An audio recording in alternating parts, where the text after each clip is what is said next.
نحمده ونستعينه ونستغفره ونؤمن به ونتوكل عليه ونعوذ بالله من شرور أنفسنا ومن سيئات أعمالنا من يهده الله فلا مضل له ومن يضلله فلا هادي له أشهد أن لا إله إلا الله وحده لا شريك له وأشهد أن محمدًا عبده ورسوله أرسله بالحق بشيرًا ونذيرًا وداعيًا إلى الله بإذنه وسراجًا منيرًا فقد قال الله تعالى في كلامه المجيد وفرقانه الحميد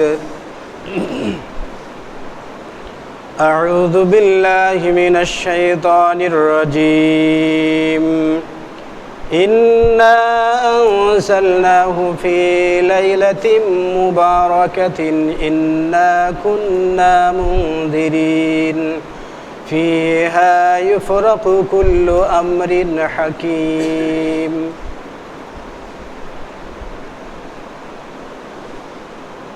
عن عائشة رضي الله تعالى عنها قالت فقدت النبي صلى الله عليه وسلم في ليلة فخرجت فإذا هو في البقيع فقال رسول الله صلى الله عليه وسلم يا عائشة أكنت تخافين أن يحف الله عليك ورسوله إلى آخر الحديث আজকের জুমায় আগত মুসল্লিয়ান ইকরাম, যাবতীয় প্রশংসা, যাবতীয় তারিফ আল্লাহ সুবহানাহু ওয়া তাআলার জন্য, যিনি আমাদেরকে আজকের এই জুমায় উপস্থিত হওয়ার সুযোগ দিয়েছেন। সেই আল্লাহ রাব্বুল আলামিনের দরবারে শুকরিয়া পেশ করছি, সকলেই পড়ি আলহামদুলিল্লাহ। অতঃপর নবী মুহাম্মদ রাসূলুল্লাহ সাল্লাল্লাহু আলাইহি ওয়াসাল্লামের উপর বর্ষিত হোক দুরূদ ও সালাম সাল্লাল্লাহু আলাইহি ওয়াসাল্লাম। প্রিয় উপস্থিতি, আজকের আলোচনার বিষয় হচ্ছে শবে বরাত কি ও কেন। সমাজের দাবি অনুযায়ী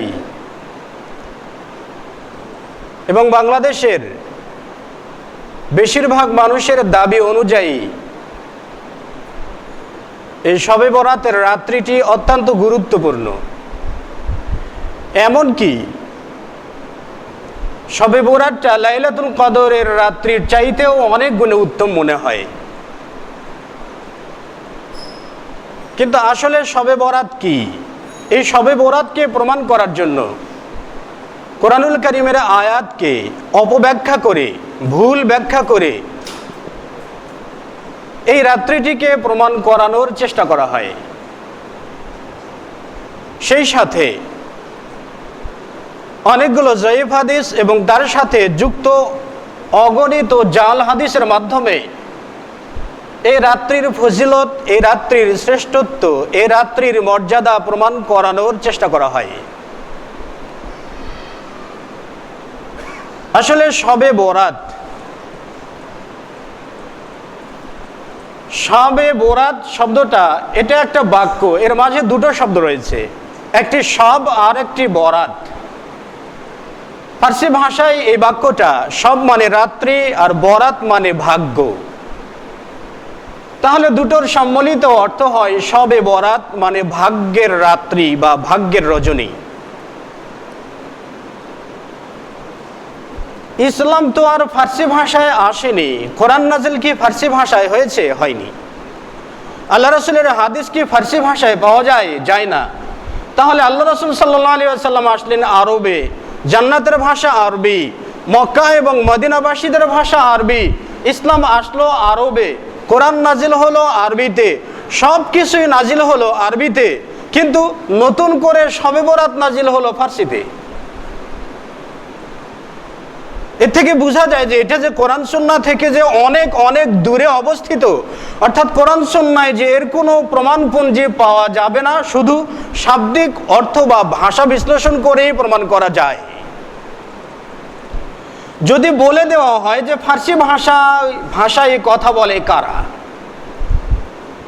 এখানে পৃথিবীতে প্রায় 3টি ভাষার মিল রয়েছে।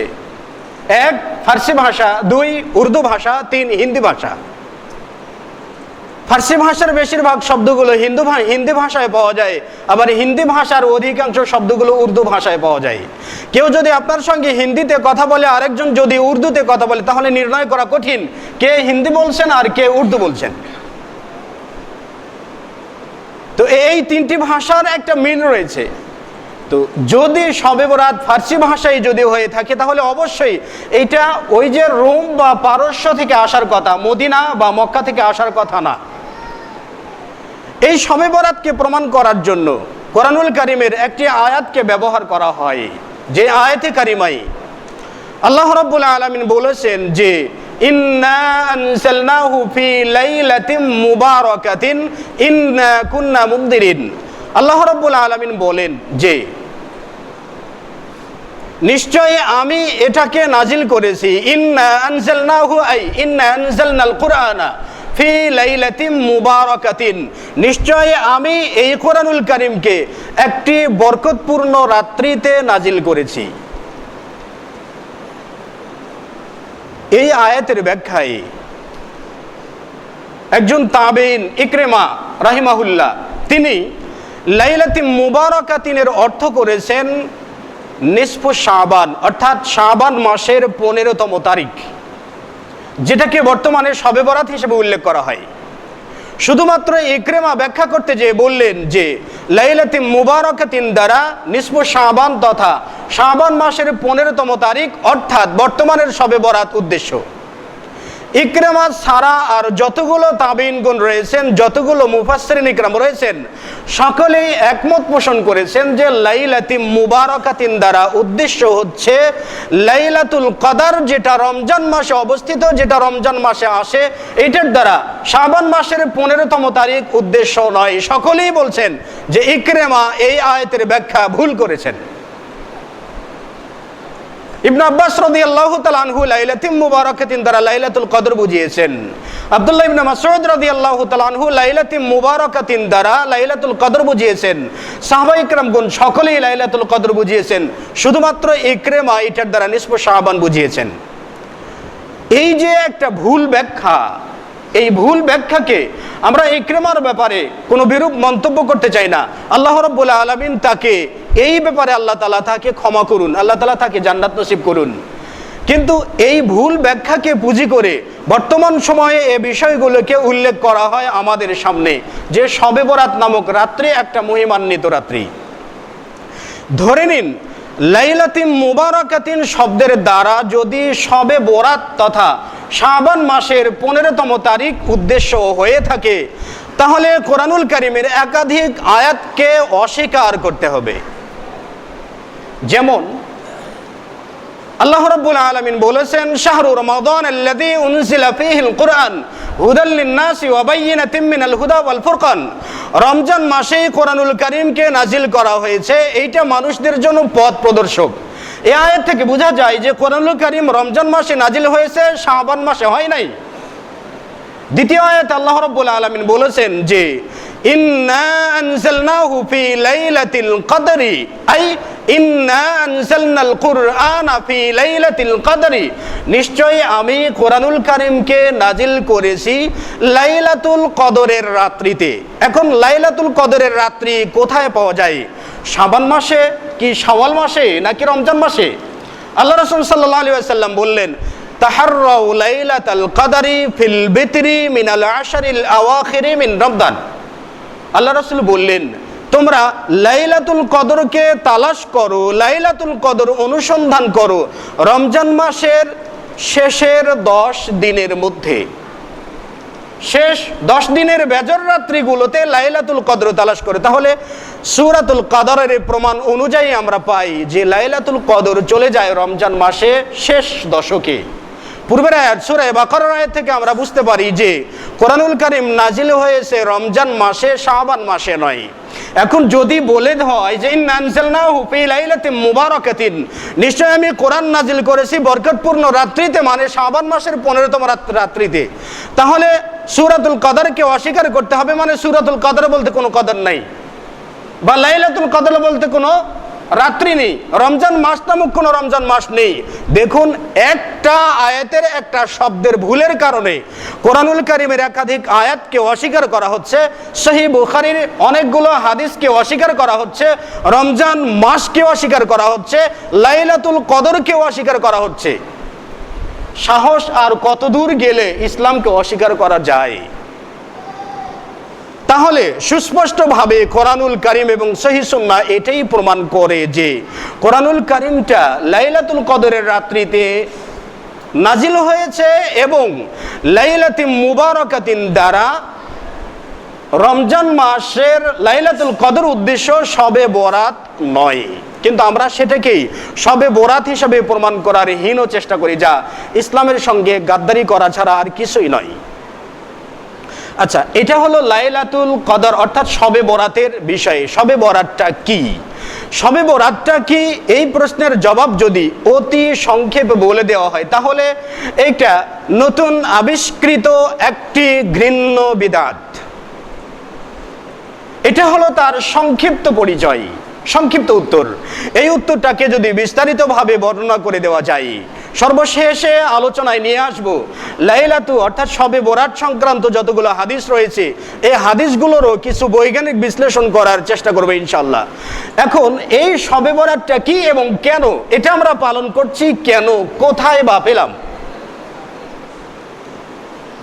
ফার্সি ভাষায় এটা আমাদের মাঝে ইবাদত হিসাবে চালু হলো, এটা আমরা পেলাম কোথায় আর কিভাবে আমাদের মাঝে আসলো? যদি অতি সংক্ষেপে বলা হয় তাহলে এই শবে বরাতের রাত্রিটা, এই নিয়ে ইখতিলাফ রয়েছে। যদি ইতিহাস পর্যালোচনা করা হয় তাহলে বোঝা যায় যে এই শবে বরাতটা আমাদের মাঝে এসেছে ফাতেমি খিলাফতের মধ্য থেকে।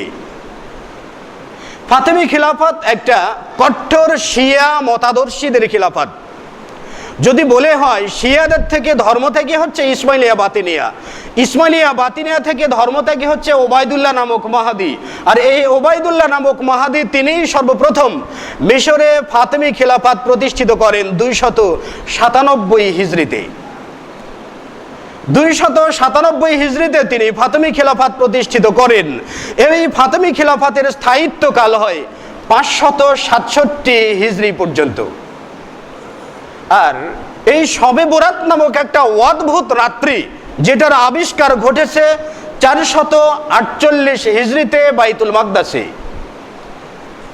তো বাইতুল মাকদাসে এইটা চালু হলো। যদি ধরে নিন যে এটা মহিমান্বিত গুরুত্বপূর্ণ রাত্রি হয়ে থাকে, তাহলে এই রাত্রিটা 448 হিজরিতে আসলো।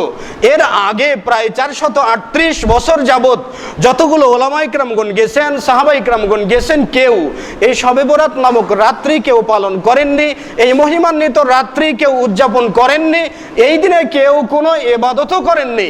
তাহলে এই রাত্রি জেগে এই রাত্রিতে ইবাদত করে আপনি জান্নাতটা কিনে নেবেন, আর এই 400 বছরের যারা ব্যক্তিবর্গ রয়েছেন তারা কোথায় যাবেন?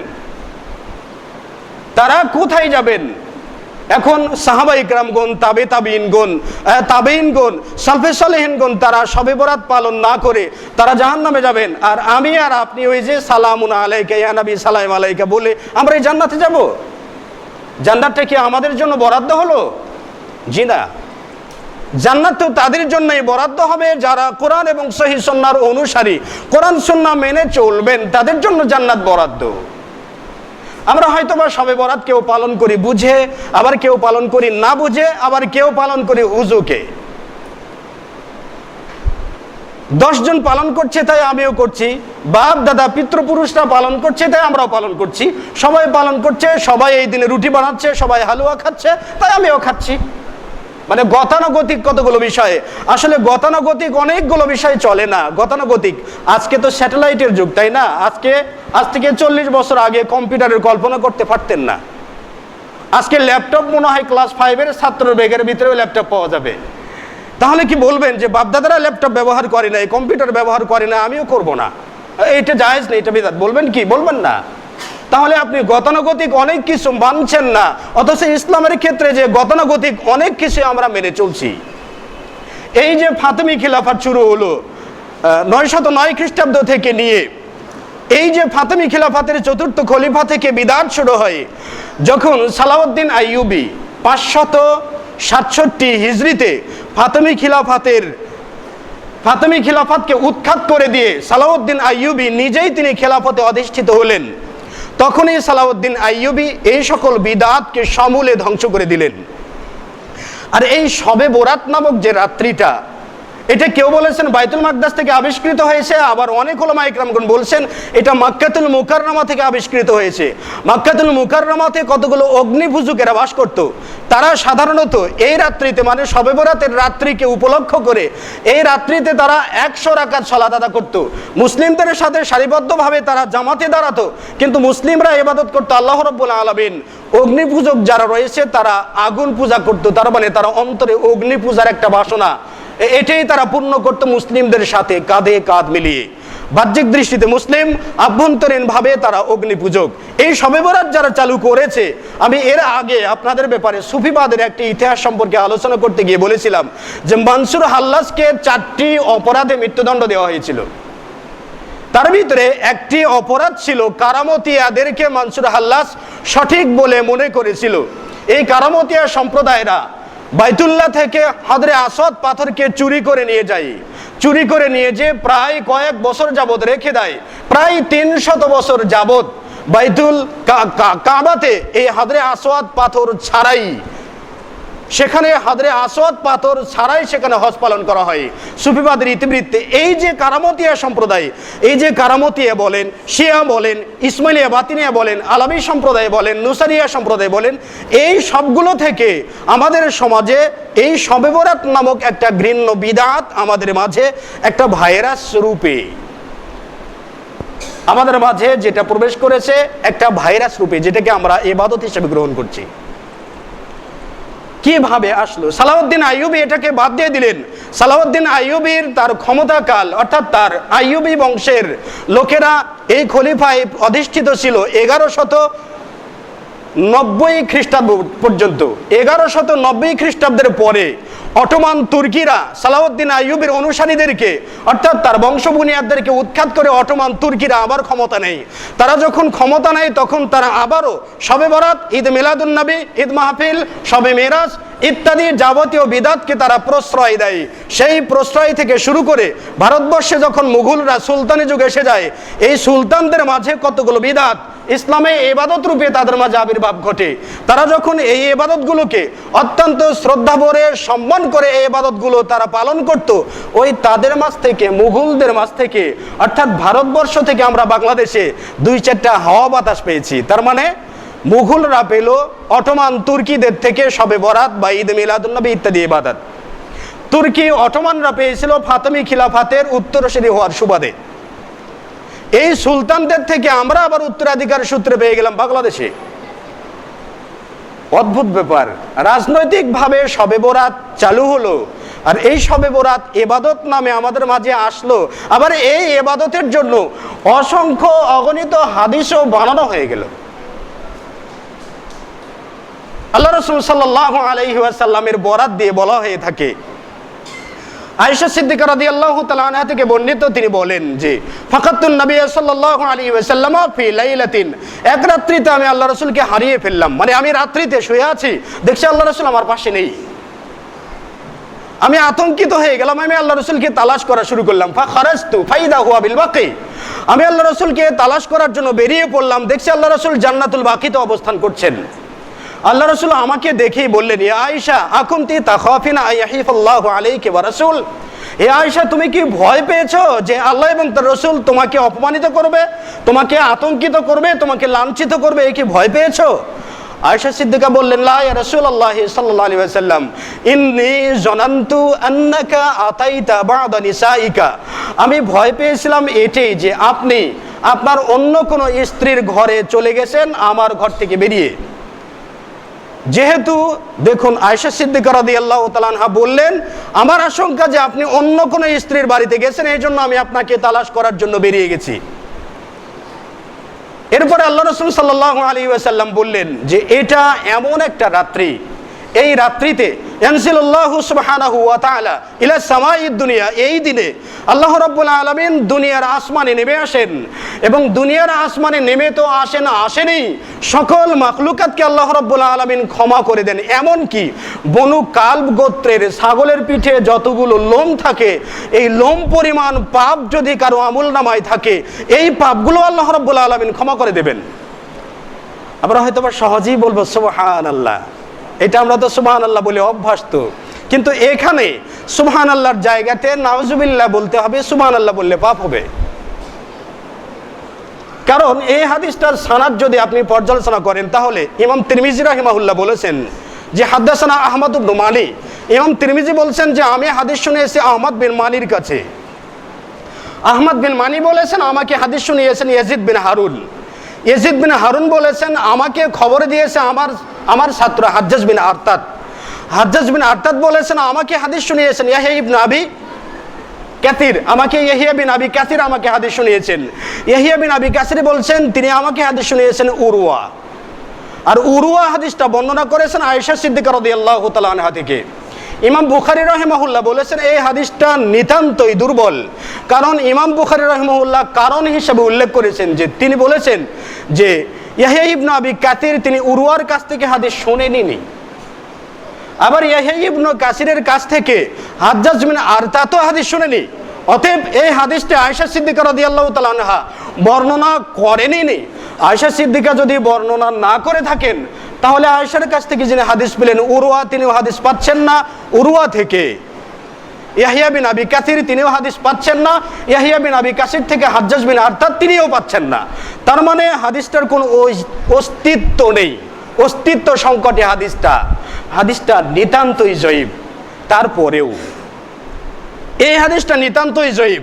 আরেকটি হাদিস আছে, আল্লাহ রাসূল সাল্লাল্লাহু আলাইহি ওয়াসাল্লাম বলছেন যে শাবান মাসের 15তম তারিখে আল্লাহ সুবহানাহু ওয়া তাআলা সকল মাখলুকাতকে ক্ষমা করে দেন, শুধুমাত্র মুশরিক এবং কোনো আত্মাকে হত্যাকারী, কোনো বর্ণনাতে রয়েছে মুশরিক এবং হিংসুক ব্যক্তি ছাড়া সকলকেই ক্ষমা করে দেন। এই একটা হাদিস বর্ণনা হয়েছে প্রায় 6টি সূত্রে। 6টি সূত্রের মাঝে একটি সূত্রে বিশুদ্ধ বলে প্রমাণ পাওয়া যায়, সেইটা হলো আবু বকর সিদ্দিক রাদিয়াল্লাহু তাআলা আনহু বর্ণনা করেছেন। এই সূত্রে কিছুটা বিশুদ্ধ পাওয়া যায়, বাদবাকি যতগুলো 5টি সূত্র রয়েছে 5টি সূত্রই দুর্বল। এখন 6টি সূত্রের মাঝে 5টি জয়ীফ, একটি সঠিক, আপনি কোনটা মানবেন? ধরে নিন এখানে 6 জন ব্যক্তি দাঁড়িয়ে, একজন ব্যক্তি বলছেন যে বাংলাদেশের মুক্তিযুদ্ধ হয়েছে 1972 সালে, আর 5 জন ব্যক্তি বলছেন বাংলাদেশের মুক্তিযুদ্ধ হয়েছে 1971 সালে। এখন আপনি 5 জনের কথাকেই বিশ্বাস করবেন নাকি একজনেরটা বিশ্বাস করবেন? সহজ, 5 জন যে কথাটা বলছে সেটাই বিশ্বাস করবেন। তো মুহাক্কিক 6টা সানাদে বর্ণিত হয়েছে, 5টি সানাদ দুর্বল, একটি সানাদ সহিহ বা হাসান বলে প্রমাণিত। অতএব এই হাদিসটাও জয়ীফ। একাধিক জয়ীফ হাদিস থেকে এই শবে বরাতের ফজিলতের কতগুলো বিষয় আমাদের সামনে চলে আসে। এই যে বিষয়গুলো রয়েছে, তুহফাতুল আহওয়াজিতে শেখ আব্দুর রহমান আল মুবারকপুরি রাহিমাহুল্লাহ তিনি সেখানে প্রায় 4 থেকে 5টি জয়ীফ হাদিস উল্লেখ করেছেন, এবং সেই জায়গাতে মোল্লা আলী কারি রহিমাহুল্লাহর পরিচিতি বলতে গেলে, মোল্লা আলী কারি রহিমাহুল্লাহ 1014 হিজরিতে ইন্তেকাল করেছেন। তিনি হানাফি মাযহাবের একজন প্রখ্যাত আলিম। হানাফি মাযহাবের যদি পুরা হানাফি মাযহাব মিলে যদি 3 জন আলেমকে নির্বাচিত করতে হয়, তাহলে প্রথম জায়গাতে থাকবেন মোল্লা আলী কারি রহিমাহুল্লাহ। সেই মোল্লা আলী কারি রহিমাহুল্লাহ বলেছেন যে শবে বরাত সংক্রান্ত, নিসফু শাবান সংক্রান্ত যতগুলো হাদিস পাওয়া যায় সবগুলো হাদিস মিথ্যা, সবগুলো হাদিস বানোয়াট, সবগুলো হাদিস জাল। এমনকি তিনি বলেছেন যাদের কোরআন সুন্নাহর জ্ঞান রয়েছে তারা কি শবে বরাতের হাদিস শুনে কি তারা বিভ্রান্ত হয়? এটা কি করে সম্ভব? যারা কোরআন হাদিস বুঝে তারা কি শবে বরাতের হাদিস শুনে বিভ্রান্ত হতে পারে? এবং এর জবাবে তিনি বলেছেন যে মুসলিমদের উচিত শবে বরাত নামক এই হাদিসগুলো শুনে কারো বিভ্রান্ত হওয়া উচিত নয়। এবং ইমাম শাওকানি রাহিমাহুল্লাহ তিনি আল ফাওয়াইদ নামক গ্রন্থে তিনি উল্লেখ করেছেন যে মুসলিম মিল্লাতের উচিত হচ্ছে শবে বরাতের যতগুলো জাল জয়ীফ হাদিস রয়েছে এসবগুলো হাদিস শুনে তাদের বিভ্রান্ত না হওয়া, ধোঁকায় পতিত না হওয়া, প্রতারিত না হওয়া। কারণ শবে বরাতের হাদিসগুলো থেকে অনেক ওলামা ইকরামগণ প্রতারিত হয়েছেন। তার ভিতরে তিনি প্রথম উল্লেখ করেছেন ইমাম গাজ্জালী রাহিমাহুল্লাহ। তিনি সবচাইতে বেশি শবে বরাতের পক্ষে বটে মেরেছেন। তো তার ব্যাপারে ইমাম শাওকানি বলেছেন তিনি বিভ্রান্ত হয়েছেন। আরো অনেক উলামা ইকরামদের কথা বলেছেন যে তারা বিভ্রান্ত হয়েছেন। অতএব মুসলিম মিল্লাতের উচিত বিভ্রান্ত না হওয়া। এই শবে বরাত নামক একটা বিদআতের ফজিলতের কথা শুনে কারো বিভ্রান্ত হওয়া অনুচিত। এখন তো আমরা বিভ্রান্ত হচ্ছি, তাই না? এখন বর্তমানে এমন একটা ব্যাপার, আসলে বিভ্রান্ত কারা আর অবিভ্রান্ত কারা আল্লাহু আলাম। বিভ্রান্ত কারা আর সঠিক কারা এটা তো আমরা বুঝিও না, বুঝতে চেষ্টাও করি না। এই যে শবে বরাতের ব্যাপারে, শবে বরাতের আলোচনা সংক্রান্ত অনেকগুলো জাল হাদিস রয়েছে। যেমন ধরে নিন এই শবে বরাতের রাত্রি উপলক্ষে 300 রাকাত সালাত আদা করার একটা জাল হাদিস আছে, 100 রাকাত সালাত আদা করার একটা জাল হাদিস আছে, 100 রাকাত সালাত আদা করার 4টি জাল হাদিস আছে, 50 রাকাত সালাত আদা করার একটি জাল হাদিস আছে, 14 রাকাত সালাত আদা করার একটি জাল হাদিস আছে, এরপরে 12 রাকাত সালাত আদা করার একটি জাল হাদিস আছে। এখন ধরে নিন একটা হাদিস বা দুটো হাদিসকে সামনে নিয়ে এসে বৈজ্ঞানিক বিশ্লেষণের মাধ্যমে আপনাদেরকে বুঝাতে চাই যে আসলে শবে বরাতটা কি। একটা হাদিসে বলা আছে যে মুস্তাদরাকে হাকিম তিনি বর্ণনা করেছেন, এইটা আবার উল্লেখ করেছেন মুফতি সামদানি 12 চান্দের ফজিলত নামক গ্রন্থে এবং ফাজাইলে সাদাকাত নামক গ্রন্থে হাদিসটি পাওয়া যাবে যে শবে বরাতের রাত্রিতে যে ব্যক্তি 300 রাকাত সালাত আদা করবে, প্রত্যেকটা রাকাতে 30 বার করে সূরা ইখলাস পাঠ করবে, ওই ব্যক্তি যদি পাপিষ্ঠ হয়ে থাকে তাহলে সে ব্যক্তি বিনা হিসাবে জান্নাতে প্রবেশ করবে। এমনকি জাহান্নামের সার্টিফিকেট প্রাপ্ত 10 জন ব্যক্তিকে সুপারিশ করে তিনি জান্নাতে নিয়ে যেতে পারবেন। তিনি 10 জন ব্যক্তির সুপারিশ করে জান্নাতে নিয়ে যেতে পারবেন, সেটা পরের কথা। কিন্তু 300 রাকাত সালাত 30 বার করে সূরা ইখলাস পাঠ করে এই সালাত আদা করা আসলে মানুষের পক্ষে সম্ভব কিনা সেই বিচারটা আগে করা যাক। বিচারটা আগে করা গেলে সুপারিশ করবে তো করুক, নাবির চাইতে বড় কিছু হবে তো হোক। শবে বরাত পালন করলে যদি নাবির চাইতে বেশি পাওয়ার পাওয়া যায়, এর চাইতে বড় পাওয়ার কি আছে? আমরাও করব, আমরাও রাজি আছি। ধরে নিন যে 30 বার করে সূরা ইখলাস এক রাকাতে পড়তে হবে। আমি সূরা ইখলাস পড়েছিলাম ঘড়ি ধরে, আমার সময় লেগেছে একবার সূরা ইখলাস পড়তে 8 সেকেন্ড সময় লেগেছে। এখন ধরে নিন যদি 300 রাকাতে 30 বার করে আপনি সূরা ইখলাস পাঠ করেন, তাহলে 300 রাকাতে সূরা ইখলাস পাঠ করতে হবে সর্বমোট 9000 বার। 9000 বার সূরা ইখলাস পাঠ করতে আপনার সময় লাগবে। প্রত্যেকবার সূরা ইখলাস পাঠ করতে যদি 8 সেকেন্ড সময় লাগে, আমার তো 8 সেকেন্ড লেগেছে, আমি তো হাফেজ মানুষ। যারা হয়তো বা হাপকতে বাপু বলেন, বাবাকতে চাচা বলেন, কাকাকতে মামা বলেন, তারা কি করে পড়বেন? বুঝে আসে না, কি করে পড়বেন? একবার পড়তেই তো চলে যাবে কয়েক মিনিট। তাহলে 9000 বার সূরা ইখলাস পাঠ করতে সময় লাগবে 72000 সেকেন্ড। এখন এই 72000 সেকেন্ডকে 60 সেকেন্ডে 1 মিনিট হয়, এই 60 সেকেন্ড দিয়ে আপনি ভাগ করে দিন, তাহলে আসবে 12000 মিনিট। এই 12000 মিনিটকে 60 মিনিটে 1 ঘন্টা হয়, আপনি 60 দিয়ে ভাগ করে দিন, তাহলে আসবে 20 ঘন্টা। সূরা ইখলাস 9000 বার সূরা ইখলাস পাঠ করতেই আপনার সময় লাগবে 20 ঘন্টা। রুকু, সিজদা, তাশাহুদ, সূরা ফাতিহা সবগুলো বাদ দিলাম। এখন ধরে নিন তাহলে কি শবে বরাতের রাত্রি কি 30 ঘন্টায়? না, মনে হয় 10 ঘন্টায় মনে হয়, তাই না? 10 ঘন্টায় হবে। এখন ধরে নিন তার সাথে দরুদে ইব্রাহিম, তাশাহুদ, সূরা ফাতিহা যদি যুক্ত করে দেন, তাহলে 40 থেকে 45 ঘন্টার নিচে আপনি এই 300 রাকাত সালাত আদা করতে সক্ষম নন।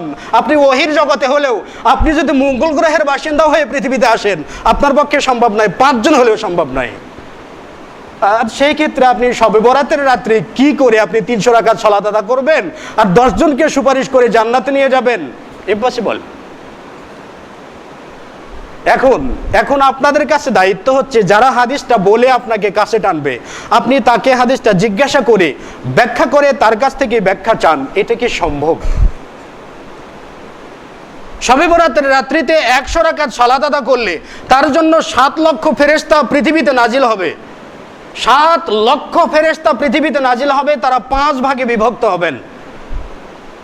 এক ভাগ থাকবে ওই ব্যক্তির জন্য জাহান্নাম থেকে মুক্তি কামনা করবেন, আর এক ভাগ থাকবে তারা জান্নাত কামনা করবে ব্যক্তির জন্য, আর এক ভাগ থাকবে তারা ওই ব্যক্তির জন্য জান্নাত পরিষ্কার পরিচ্ছন্ন করবে, আরেক গ্রুপ থাকবে তারা তার শত্রুদেরকে মোকাবেলা করবে।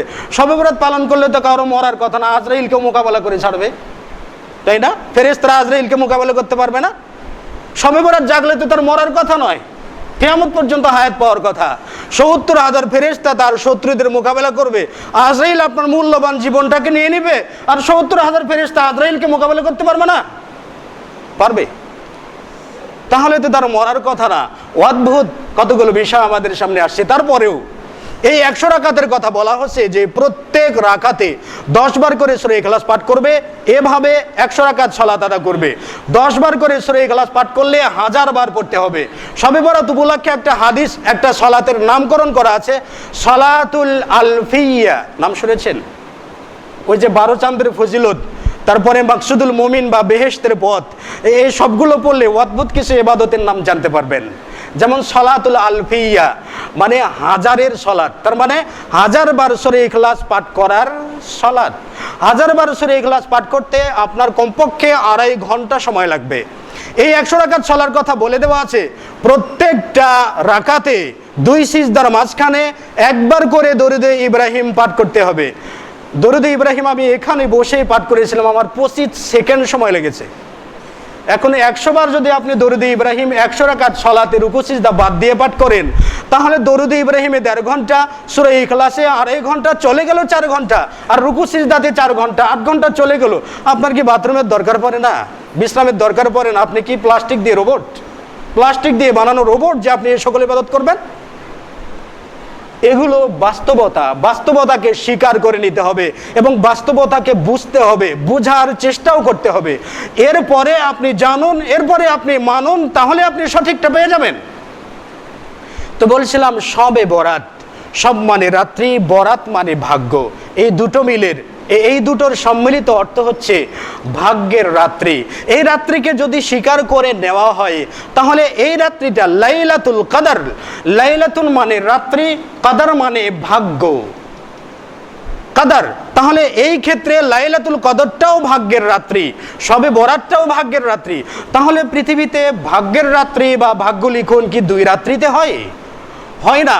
এই দৃষ্টিকোণ থেকে লাইলাতুল কদরের সাথে সাংঘর্ষিক। এখন আপনি কোনটার দিকে ধাবিত হবেন? সেই জন্য জানা উচিত, মানা উচিত, বোঝা উচিত। হুজুর বলে দিল যে শবে বরাতের রাত্রিতে আসবেন আর ইবাদত করবেন, আপনি জান্নাতে যাবেন। এখন শবে বরাত কি ও কেন আপনারা বুঝতে পেরেছেন তো? শবে বরাতটা কি? শবে বরাতটা অদ্ভুত একটা নতুন আবিষ্কৃত একটা বিদআত। সেটা কেন এবং কেনর উত্তর যদি খুঁজতে যাই, তাহলে এই উত্তরটা হয়তো বা পুরোপুরি আমিও পাবো না। শবে বরাত কেন, এই উত্তরটা আমি ফুলফিল ভাবে আমিও পাবো না। কারণ কেন করছে, আবার এটা কেন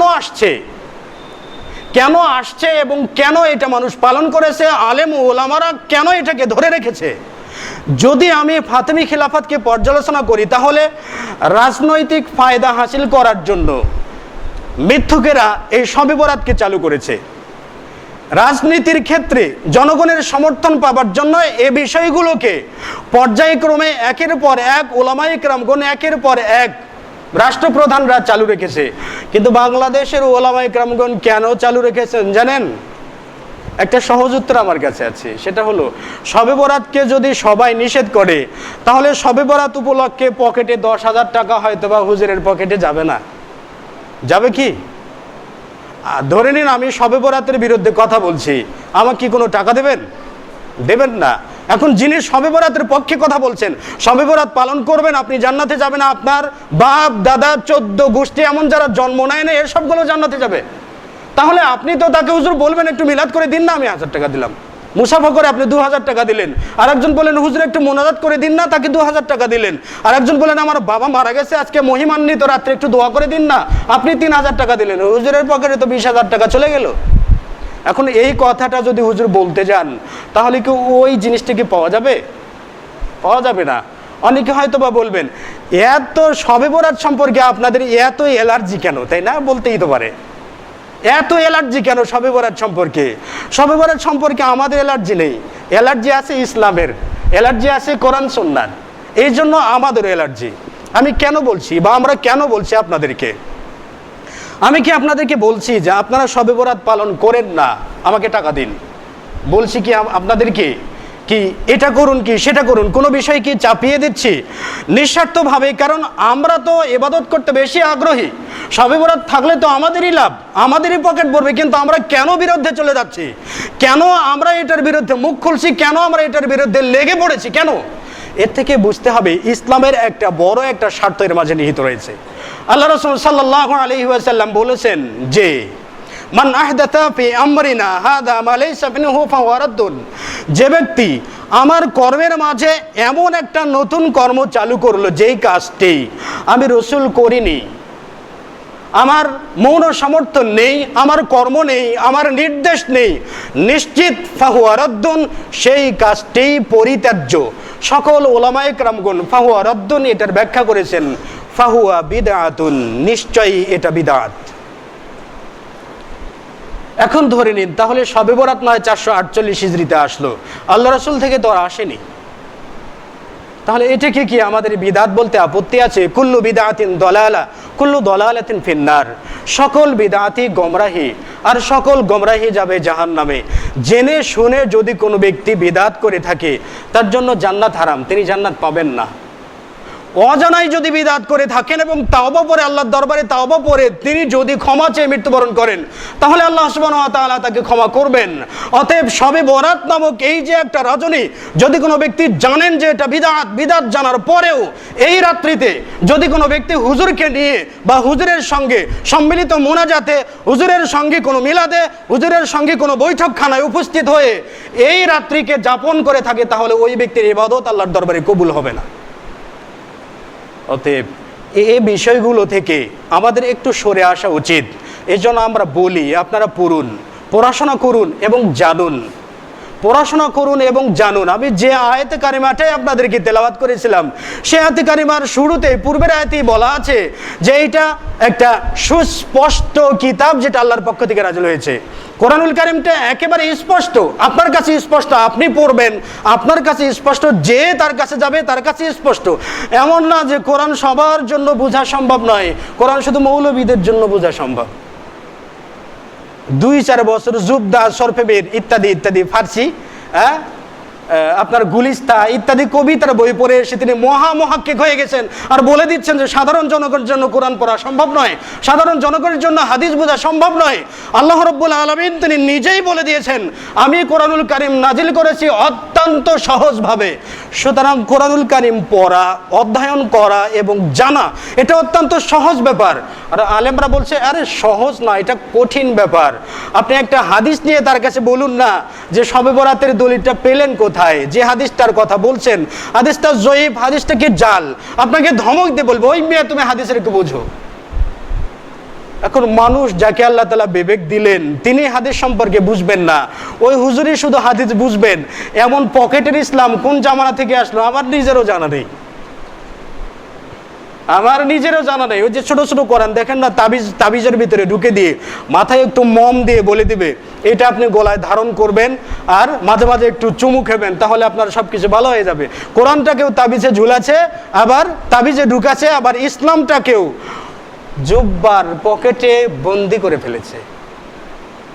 এখন ওই বন্দি জিনিসটা সম্পর্কে আপনাদেরকে বেরিয়ে আসতে হবে, জনগণকে সামনে আসতে হবে, বিশেষ করে যুব সমাজ যারা কুসংস্কারে বিশ্বাস করেন না, যারা অহেতুক কোনো বিষয়কে বিশ্বাস করেন না, অবাস্তব কোনো বিষয়কে বিশ্বাস করেন না, তাদের বাস্তবতার দিকে এগিয়ে আসা উচিত, বাস্তবতা জানা উচিত এবং এই বাস্তবতার বিচারে কোরআন সুন্নাহ উপলব্ধি করে এবং সেটা বুঝে এই বিষয়ে আমল করা উচিত। বুঝে আমল করুন, অল্প আমলই আপনাকে জান্নাত দিতে পারবে। আর বুঝে আমল করবেন না, হাজারো ইবাদত যদি আপনি করে থাকেন তাহলে এই ইবাদতটাও আপনার জন্য জাহান্নামে যাবে, এই ইবাদতও আপনাকে জাহান্নামে নিয়ে যাবে। তাহলে এই ইবাদতটা করতে গেলে আপনাকে সেই ইবাদত সম্পর্কে জানতে হবে এবং বুঝতে হবে। সুতরাং এই যে শবে বরাত নামক একটা রাত্রি, যে রাত্রিটা আমাদেরকে ব্যস্ত করে ফেলেছে, এই রাত্রির ব্যাপারে একাধিক হাদিসে উল্লেখ করা আছে। আয়েশা সিদ্দিকা থেকে অপর বর্ণনায় রয়েছে যে আয়েশা সিদ্দিকা বলেন, একবার আমি আল্লাহ রসুলকে হারিয়ে ফেললাম। আল্লাহ রসুলকে যখন আমি হারিয়ে ফেললাম আমি আতঙ্কিত হয়ে পড়লাম। আয়েশা সিদ্দিকা বলেন যে আমি উঠে যাচ্ছি আল্লাহ রসুলকে তালাশ করার জন্য, কিন্তু দেখছি আল্লাহ রসুলের বৃদ্ধ আঙ্গুলি দিয়ে একটা হরকত বা নাড়াচাড়া দেওয়ার আওয়াজ পাওয়া যায়। আল্লাহ রসুলের বৃদ্ধ আঙ্গুলের হরকত দেখে আমি আল্লাহ রসুলের হরকত বুঝতে পারলাম, মানে আল্লাহ রসুল নড়াচড়া করছেন, তিনি রুকু থেকে উঠছেন, সিজদা থেকে উঠছেন। আল্লাহ রসুল সাল্লাল্লাহু আলাইহি ওয়াসাল্লাম যখন সালাত শেষ করলেন, শেষ করার পরে আল্লাহ রসুল আমাকে বললেন, ইয়া আয়েশা আকুনতি তাখাফিনা আই ইয়াখিসাল্লাহু সুবহানাহু ওয়া তাআলা, তুমি কি মনে করেছো যে আল্লাহ রাব্বুল আলামিন তোমাকে আতঙ্কিত করবেন, এটা কি তুমি মনে করেছো? আয়েশা সিদ্দিকা বললেন, ইয়া রাসূলুল্লাহ, আমি এটা মনে করিনি, বরং আমি মনে করেছি যে ইয়া রাসূলুল্লাহ আপনি হয়তোবা অতি লম্বা সিজদা দেওয়ার কারণে আপনি মারা গেছেন, অতি লম্বা সিজদা দেওয়ার কারণে আপনি মারা গেছেন, এই জন্য আমি আতঙ্কিত হয়েছি। আল্লাহ রাসূল সাল্লাল্লাহু আলাইহি ওয়াসাল্লাম বলেন, না, বিষয়টা এরকম নয়, বরং এইটা নিসফ শাবানের রাত্রি। আয়েশাকে জিজ্ঞাসা করলেন, আয়েশা হাল তাদরি মা হাদিহিল লাইলা, হে আয়েশা তুমি কি জানো আজকের এই রাত্রিটা কি? বলো তো। আয়েশা সিদ্দিকা বললেন, আল্লাহু ওয়া রাসূলুহু আলাম, আল্লাহ এবং তার রাসূলই ভালো জানেন। জবাবে আল্লাহ রাসূল সাল্লাল্লাহু আলাইহি ওয়াসাল্লাম বললেন, আজকের রাত্রি শাবান মাসের 15তম তারিখের রাত্রি। এই রাত্রিতে আল্লাহ সুবহানাহু ওয়া তাআলা দুনিয়ার আসমানে নেমে আসেন এবং তিনি বলতে থাকেন যে হে কল্যাণের অনুসন্ধানকারী, তুমি কল্যাণ চাও। আল্লাহ রাব্বুল আলামিন এই রাত্রিতে সকল ক্ষমা চানেওয়ালা ব্যক্তিকে ক্ষমা করে দেন, সকল দয়া কামনা করেনেওয়ালা ব্যক্তিকে দয়া করেন, সকল রিজিক প্রার্থী ব্যক্তিকে আল্লাহ রাব্বুল আলামিন রিজিক দান করেন। এই হাদিসটির ব্যাপারে আল্লামা শাওকানি বলছেন হাদিসটি জাল। হাফিজ ইবনুল কাইয়িম রাহিমাহুল্লাহ বলেছেন হাদিসটি জাল। এখানে আর একটি বিষয় আপনাদেরকে বলছি। আচ্ছা, লম্বা সিজদা দেওয়ার কারণে কি কোনো লোক মারা যাওয়ার সম্ভাবনা আছে? আছে, যে লম্বা সিজদা দিলে কেউ মারা যান? আছে সাহাবা ইকরামদের মাঝে। আল্লাহ রাসূল তো লম্বা কিরাতে সালাত আদা করছেন, তাই না? আছে কি সম্ভাবনা? আয়েশা সিদ্দিকা হাদিসে বললেন, ইয়া রাসূলুল্লাহ আমি ভয় পাচ্ছি আপনি লম্বা সিজদা করার কারণে মারা গেছেন। তার মানে হাদিসের ভাষাও আপনাকে বুঝাচ্ছে আমি নিজেই সঠিক না, অতএব তোরা আমাকে মানিস না। নিজেই সঠিক নেই, কথাটা হাদিস নিজেই বলে দিচ্ছে। এরপরে হাদিসটি জাল, এই মর্মে কারো ইখতিলাফ নেই, সকলেই বলেছেন হাদিসটি জাল। এই সবগুলোকে সামনে নিয়ে এসে আমরা শবে বরাতকে সাব্যস্ত করছি, শবে বরাতকে প্রমাণ করছি, এবং শবে বরাত অনেক উপরের রাত্রি, এটাকে আমরা প্রমাণ করছি। পৃথিবীতে সবচাইতে দামি বা মূল্যবান রাত্রি হচ্ছে লাইলাতুল কদর। আর লাইলাতুল কদর সম্পর্কে আল্লাহ রাসূল আল্লাহ রাব্বুল আলামিন বলেছেন, লাইলাতুল কদরি খায়রুম মিন আলফি শাহরিন, লাইলাতুল কদরটা 1000 মাস অপেক্ষা উত্তম, এটাই তার বড় ফজিলত। এখন শবে বরাত জাগলে নিজে জান্নাতে যাবে, 70,000কে জান্নাতে নিয়ে যাবে, 10 জন জাহান্নামী ব্যক্তিকে জাহান্নামে নিয়ে যাবে, তার জন্য জান্নাতে 70,000 ফেরেশতা খাদেম পরিষ্কার করবে, 70,000 বিল্ডিং নির্মাণ করবে, এতগুলো ফজিলত। তার মানে লাইলাতুল কদরটাও হারিয়ে গেছে শবে বরাতের চাপে। বর্তমান দেখেন না, চোরটার ভরে ভালো মানুষেরা হারিয়ে গেছে না, এমন একটা পর্যায়ে তো চলে আসছে, ভবিষ্যৎ কোন দিকে যাবে? তা আসলে কলিযুক্ত, আসলে হক যেগুলো সেগুলো হারিয়ে যাবে, বাতিল যেগুলো সেগুলো দাপাদাপি শুরু করবে। বিষয়টা এরকমই আমাদের মাঝে চলছে, তাই না?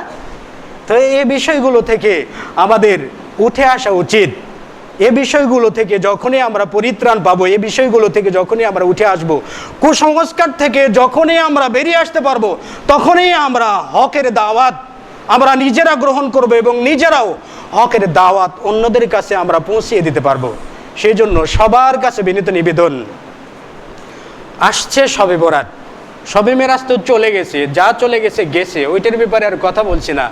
আসছে শবে বরাত, এই দিবসটা উপলক্ষে আপনারা কিছু আয়োজনও করবেন না?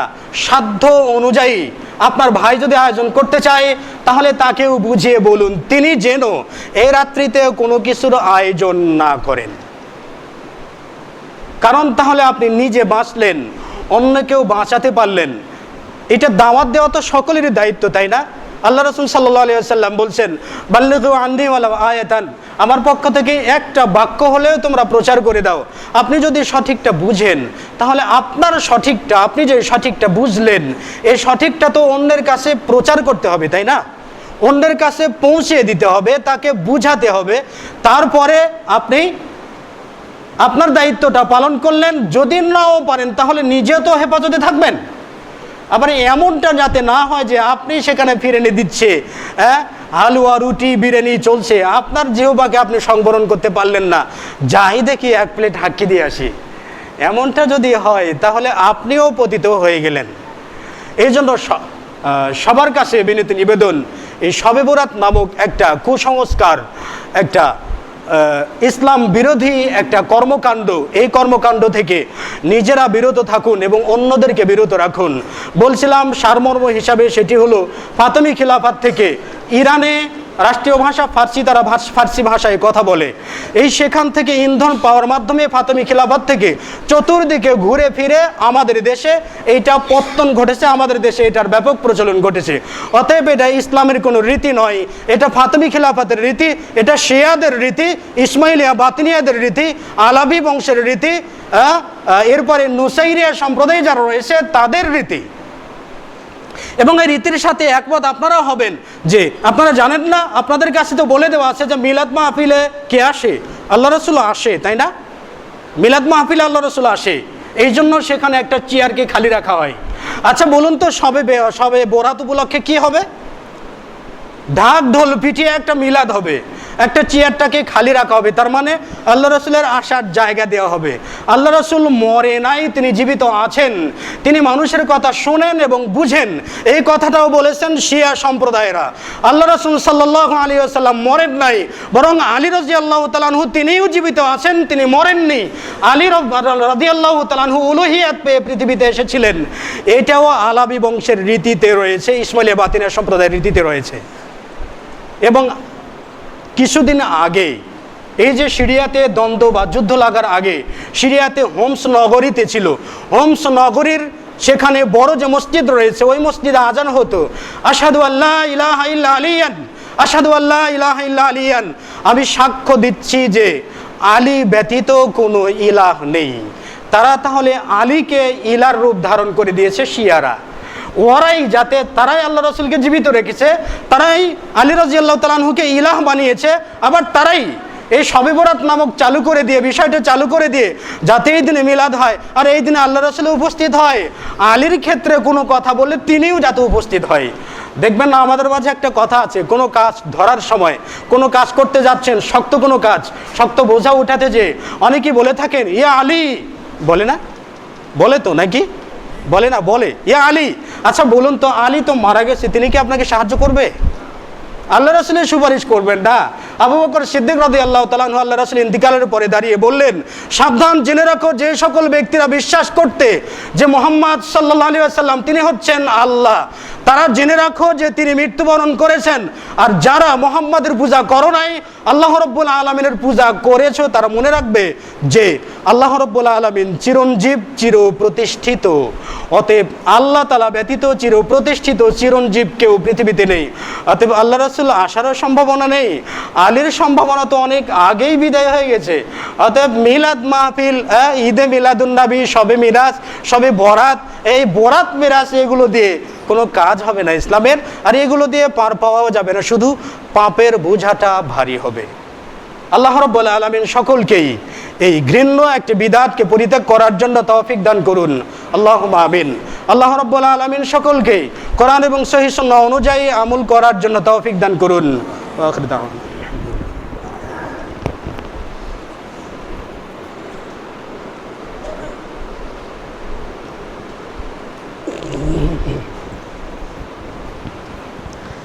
ইন্নাল হামদুলিল্লাহি নাহমাদুহু ওয়া নুসাল্লি আলা রাসূলিহিল কারীম, আম্মা বা'দ।